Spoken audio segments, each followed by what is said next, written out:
واقعہ حرہ کی حقیقت کیا ہے؟ مدینے کے کچھ لوگوں نے بغاوت کی، بیعت توڑی، کسی صحابی نے ان کا ساتھ نہیں دیا، کسی صحابی۔ یزید نے اس بیعت، اس بغاوت کو کچلا اور ان لوگوں کو تہ تیغ کیا۔ مسجد نبی میں گھوڑے باندھنا، ان کی لید کرنا، نمازوں کا بند ہو جانا، اور 1000 عورتوں کا حاملہ ہونا، فوجیوں کا زنا کرنا، یہ سب کہانیاں ہیں۔ مورخین نے گھڑی، لوط ابن یایا نے گھڑی، ان لوگوں نے یہ ساری کہانیاں گھڑ کے ہماری کتابوں میں درج کر دی۔ 1000 عورتیں ان کے ساتھ زنا کیا گیا اور 1000 حرامی بچے پیدا ہوئے۔ مزے کی بات یہ ہے کہ یہ جو راوی ہے یہ ساتھ ساتھ گنتا بھی تھا۔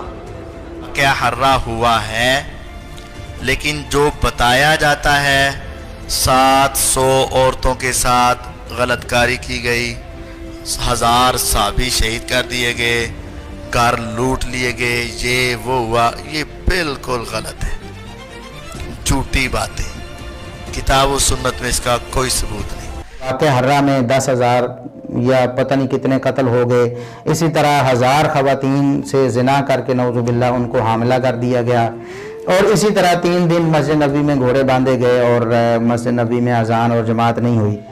دیکھیں یہ جو تاریخ ہے نا، یہ ایک خارزار ہے۔ تو بہرحال جنہوں نے بھی اس طرح کی روایتیں بیان کی ہیں انہوں کی یہ غلطی ہے اور خطا ہے۔ میرے محترم بھائیوں اور بزرگوں، یہ 3 سراسر پکے ٹھکے جھوٹ ہیں، ان کی کوئی حقیقت نہیں، چاہے کوئی اہل حدیث بھی بیان کرتا رہے۔ اس کے بعد واقعہ حرہ بھی ہوا، جو واقعہ کربلا سے بھی بعض اعتبارات سے زیادہ بھیانک اور زیادہ گھناؤنا واقعہ بنو امیہ کی تاریخ ہے، جس کو لوگ جانتے ہی نہیں۔ مدینے کے کچھ لوگوں نے بغاوت کی اور انہوں نے اس کے خلاف فوج بھیجی، اور فوج کو جب مدینہ فتح کر لیا 3 دن کے لیے حلال کر دیا، جو چاہو کرو، یہاں جسے چاہو مارو، جسے چاہو لوٹو، جس کا گھر چاہو برباد کرو، جس عورت کو چاہو ریپ کرو۔ اور یہ مدینہ النبی کے اندر ہوا۔ تو کاٹ کھانے والی ملوکیت کے اندر بہت سے واقعات ہوئے کہ جب حضرت حسین کو شہید کیا گیا تو ظاہر امت میں کوہرام مچ گیا، تو جن لوگوں نے تلوار کے زور پر بیعت کی ہوئی تھی، دبے ہوئے تھے، وہ بھی میدان میں اترے۔ انہوں نے کہا کہ ہم یزید ابن معاویہ کی بیعت توڑ کے اس کو پھینک دیتے ہیں۔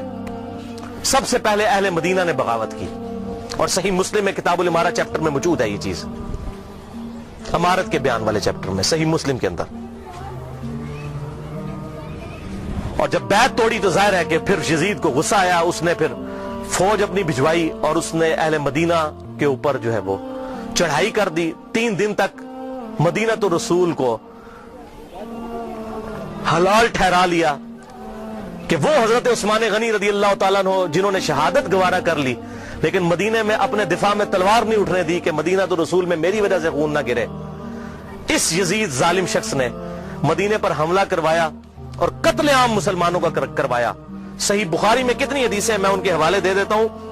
صحیح بخاری میں 2604، 2959، 4024، 4906، یہ صحیح بخاری میں ہے۔ صحابہ کا قتل عام کروایا۔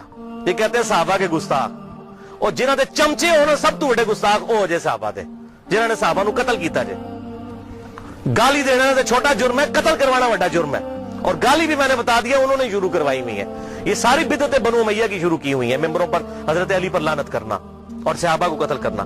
اور صحیح مسلم میں 3339، 3319، 3323 سے لے کر 3333 تک یہ 15-20 احادیث ہیں جن کا لب لباب یہ ہے کہ آپ صلی اللہ علیہ وسلم نے ارشاد فرمایا، جس نے اہل مدینہ کو ڈرایا، اہل مدینہ کو دھمکایا، یا مدینہ میں بدعت کو جاری کیا، مدینے والوں پر ظلم کیا، اس پر اللہ کی لعنت، اللہ کے فرشتوں کی لعنت اور تمام لعنت کرنے والوں کی لعنت۔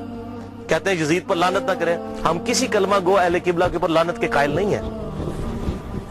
آپ صلی اللہ علیہ وسلم نے ہمیں منع کیا ہے، لیکن اس کا یہ مطلب نہیں کہ وہ لعنت کا اہل نہیں ہے۔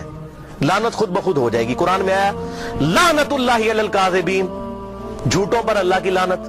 آپ میرے سامنے واضح جھوٹ بولیں، میں آپ کو لعنتی پھر بھی نہیں کہہ سکتا، حالانکہ آپ لعنت کے مستحق ہو رہے ہوں گے، جھوٹ بول کے خود بخود مستحق ہوں گے لعنت کے۔ اسی طریقے سے سورہ محمد کی آیت نمبر 22 اور 23 میں آتا ہے، جو لوگ فساد فی الارض کرتے ہیں، زمین میں قتل نہ حق کرتے ہیں، ان پر اللہ تعالیٰ کی لعنت ہوتی ہے. تو قرآن میں لعنت آئی ہے ظالموں کے اوپر, تو ہمیں تو بھیجنے کی ضرورت ہی نہیں, خود بخود جسے فٹ اسے گفٹ, جو ایسا کام کرے گا وہ خود لعنت کا مستحق ہو جائے گا. ہم کیوں لعنت بھیجیں, وہ خود بخود لعنت کے مستحق ہو گیا. وَلِعَاذُ بِاللَّهِ تعالی. اور اسی واقعہ, اس کو واقعہ حرہ کہتے ہیں, جس میں اہل مدینہ کو لوٹا گیا, اور یہاں تک کہ حافظ ابن کثیر جو آخری درجے تک اہل شام کا دفاع کرتے ہیں, لیکن یہاں پر وہ بھی تڑپ اٹھے اور انہوں نے کہا کہ یہ یزید نے جو ظلم ڈھایا, 1000 صحابیات اور تابعیات بغیر شادی کے حاملہ ٹھہری, زنا کیا یزید کی فوجوں نے. 3 دن تک مسجد نبوی میں گھوڑے باندھے, وہاں پر پیشاب کرتے رہے اور مسجد نبوی میں نماز نہیں ہوئی.